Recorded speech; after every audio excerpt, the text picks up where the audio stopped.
The good side of things. Once upon a time, in a faraway kingdom, there lived a king who was fond of hunting. He had a chief minister who was a very wise and optimistic man. He was so optimistic about everything that it irritated the king. One day the king and the minister went hunting in a dense forest in the outskirts of the kingdom. As they went on, they began to get hungry.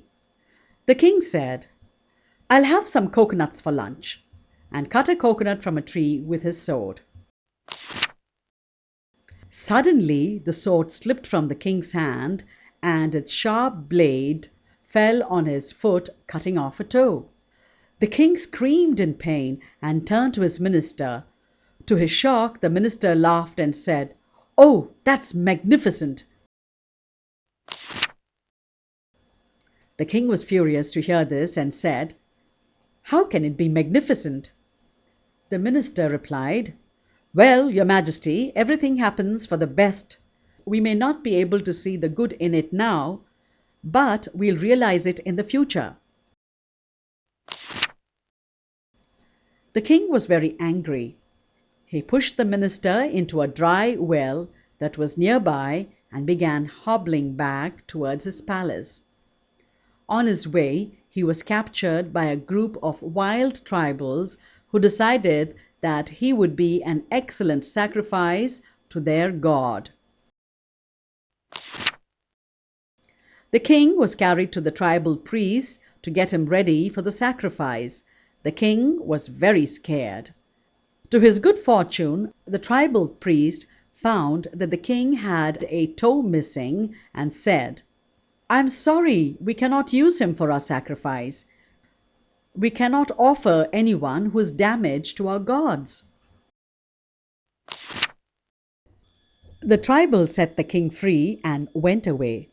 The king rushed back to the well where he had pushed his minister and pulled him out.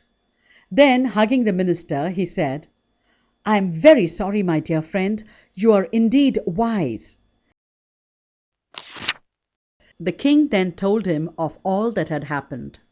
The minister smiled and said, "You don't have to apologize, your majesty. I'm lucky that you pushed me into that well. Thank you."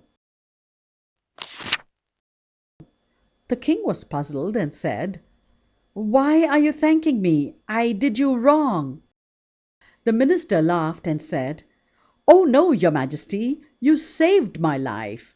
If you had not pushed me into the well, those tribals would have caught me and I would have been made the sacrifice."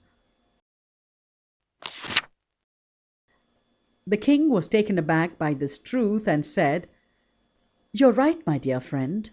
You are truly wise.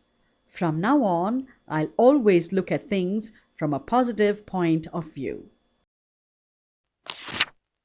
The king and the minister then made their way home. When the queen saw them coming back, she went to them and asked, "Well, my dear king, were you able to catch any animal?"